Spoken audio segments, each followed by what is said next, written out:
Quitting your 9 to 5 sounds like a dream until you're actually about to do it, and suddenly it's terrifying. I remember sitting in my office, staring at my resignation letter, my heart pounding. What if I fail? What if I regret this? What if I end up broke? If you're feeling this way too, don't worry, you're not alone. In this video, I'll share exactly how I overcame that fear and went all in on my business.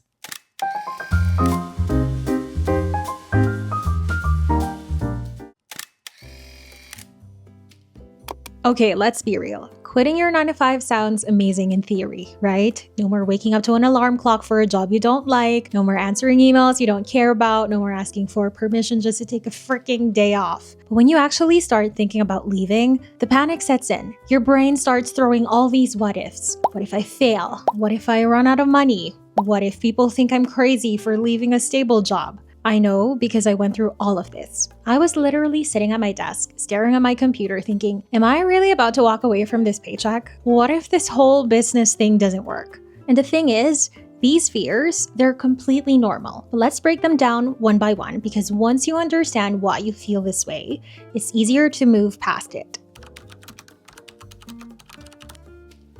What if it doesn't work? This is probably the biggest fear, right? The not knowing. With a 9 to 5, you get a paycheck every 2 weeks. You know your schedule, you know what to expect. Even if you hate your job, at least it feels safe. But when you start your own thing, there's no guaranteed paycheck. No set schedule, no clear roadmap. It's like jumping into the deep end of the pool without knowing if you can actually swim. I felt this hard. I kept thinking, what if my Etsy shop doesn't make enough money? What if I have to go back to my 9 to 5 later and feel like a failure? Uncertainty is a part of life. Even a 9 to 5 isn't as secure as we think. I think the pandemic proved this. Companies downsize, people get laid off all the time. I realized that the real security wasn't in a paycheck. It was in my ability to figure things out. And if you're resourceful, you will figure things out. You never truly know what you're capable of until you're forced to figure things out with no other option. And trust me, once you're self-employed, you'll surprise yourself with how resourceful you become. Because when you really want something to work, you'll find solutions to problems you never even saw coming. What if I try and it doesn't work? This one hit me so hard. Because let's be honest, no one wants to fail. No one wants to put themselves out there, start a business, and then have to admit, yeah, that didn't go as planned. But here's what helped me. Failing isn't the opposite of success. It's part of the process. Think about it. Every successful entrepreneur has had failures. Every single one. Before I found success with digital products, I tried different things. I did wedding photography, I had an event decorating business that flopped, I tried baking and selling cakes, I even did Amazon FBA. Each of those things taught me something that helped me build what I have now. If your business idea doesn't work, you can always pivot. You can start over. And honestly, even if you go back to a 9 to 5, you'll be 10 times more experienced and resilient than before. What will people think? Ooh, this one's a big one, especially if you come from a background where stability is everything. I grew up in a Filipino household, and let me tell you, leaving a stable job to sell digital products online, yeah, that raised a few eyebrows. People were like, wait, so you're leaving a real job in the financial industry to do what exactly? And if you've ever felt this, just know you don't need everyone's approval to build the life you want. A lot of the people who question you aren't even trying to be mean. They just don't get it. They're used to the idea that success is equal to a stable corporate job. That's just what they were taught. But you don't have to follow that path. At the end of the day, those people won't be paying your bills. They won't be building your dream life. You will. And funnily enough, once you actually succeed, those same people who doubted you will start asking, wait, how did you do it? Can you teach me? So yeah, fear is totally normal. It's your brain's way of trying to keep you safe. But safe doesn't always mean happy. Safe doesn't always mean fulfilled. And I promise you, if you can push through that fear and take action anyway, that's where the real magic happens. All right, so in the last part, we talked about all the fears that come up when you think about leaving your 9 to 5. Let me tell you, those fears, they don't magically disappear one day. Even after I quit my job and started making money from my business, I still had moments where I was like, oh my gosh, what if this all falls apart? But what did change was how I thought about those fears. And that's what I want to share with you today. The mindset shifts that made all the difference. Because once you learn to reframe the fear, it stops controlling you. Most of us have been conditioned to think that fear is a red flag. Like, oh no, I feel scared, so this must be a bad idea. Fear isn't a stop sign. It's actually proof that you're stepping outside of your comfort zone, and that's a good thing. Think about it. When you first learned how to drive, were you scared? Probably. But did you stop driving?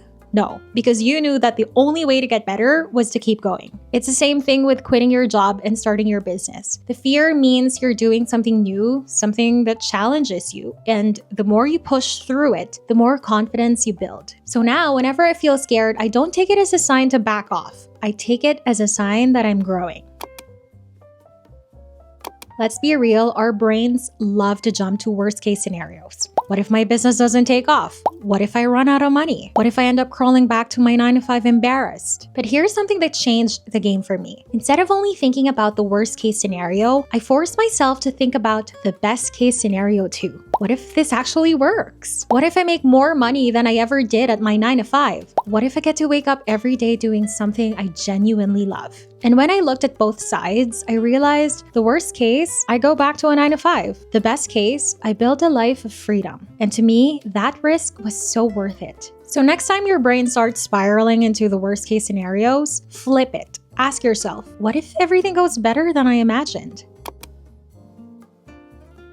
A lot of us hold ourselves back because we think we're not ready yet. I don't know enough about marketing. I don't know enough about taxes. I don't know how to run a business. But you gotta remember, every successful entrepreneur out there started from zero. No one is born knowing how to do these things. The difference is they believed they could learn. And guess what? Everything you need to know is out there. YouTube videos, online courses, free resources. You don't need to know everything right now. You just need to be willing to learn.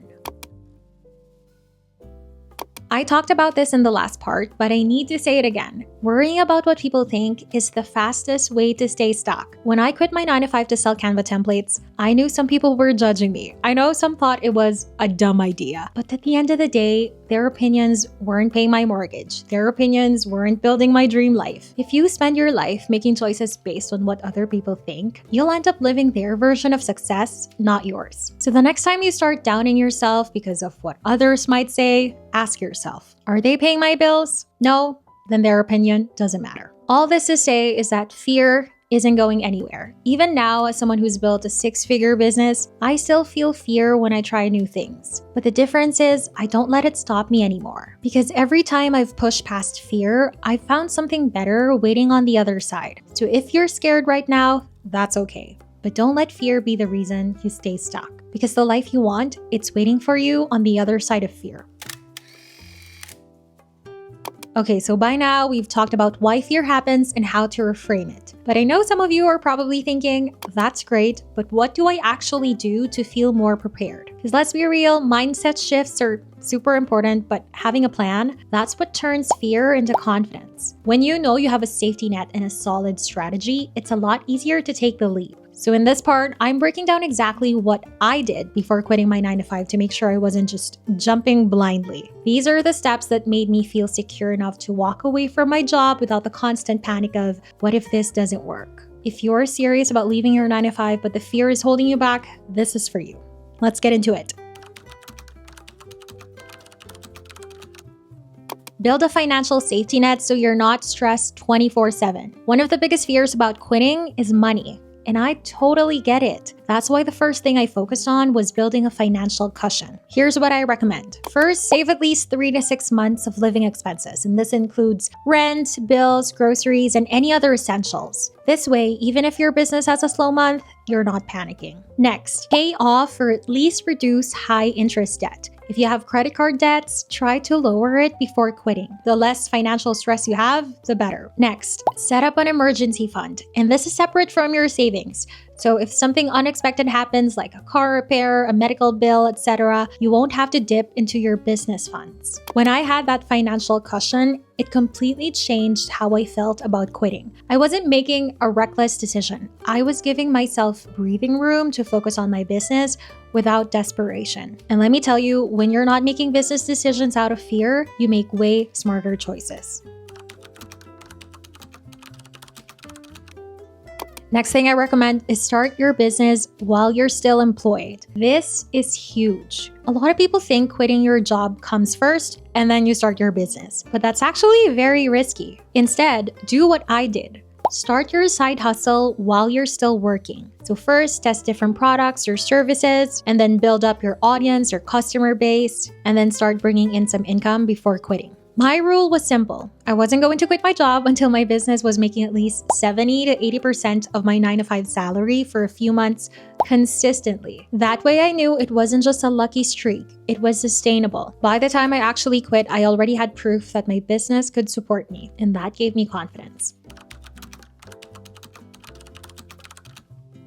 Another thing I recommend is set up multiple income streams because one isn't enough. One of the scariest things about self-employment is that your income isn't guaranteed. Unlike a 9-to-5 where you get the same paycheck every 2 weeks, business income fluctuates. That's why I don't rely on just one source of income. For example, now I'm not just selling on Etsy, I'm also selling my templates on other platforms. I'm monetizing content creation. Having multiple streams of income meant that if one slowed down, I had others to fall back on, and this made me feel so much safer.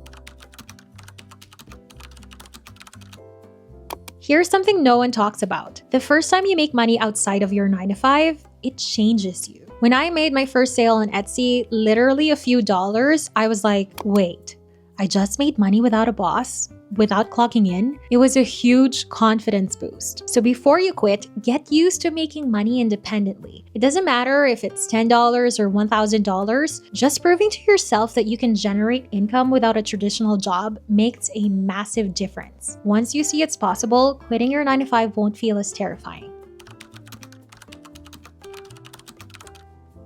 This one might sound counterintuitive, but hear me out. Having a backup plan actually makes it easier to take risks. So here's what I did. I made a list of what I would do if my business completely failed. And then I wrote down backup income options like freelancing, part-time jobs, or even picking up a side hustle if needed. I also reminded myself that I could always get another job if I had to. And once I saw my actual worst case scenario, I realized it wasn't that bad. I wasn't going to end up homeless. I wasn't going to be stuck forever. The worst case, I'd get another job while rebuilding my business. And knowing that gave me the confidence to take the leap because no matter what, I had options. And lastly, surround yourself with the right people. This is so important. If you're constantly around people who say, "Are you sure that's a good idea? But what if you fail?" Wouldn't it be safer to just stay at your job? It's going to make your fears way worse. Instead, surround yourself with people who get it, whether that's other entrepreneurs, business mentors, or even online communities. When you see others doing what you want to do, it makes it feel real and possible. And if you don't have supportive people in your real life, find them online. Listen to podcasts, join Facebook groups, watch YouTube videos. Fill your mind with proof that people are making this work. At the end of the day, leaving your 9-to-5 will always feel scary. But when you take these steps, you're not making a reckless decision. You're making a prepared decision. You have savings, you have a backup plan, you've already proven you can make money, you've set yourself up for success. So when that fear creeps in, remind yourself, you've got this, you've prepared for this, and you're ready. So take the leap. Your future self is waiting. Drop a comment below and tell me, what's the biggest thing holding you back from quitting your 9-to-5? Let's talk about it. If this gave you even a little bit of clarity or motivation, please subscribe. It really helps support my channel so I can keep making content like this for you. As always, thank you so much for watching, and I'll see you in the next video. Bye!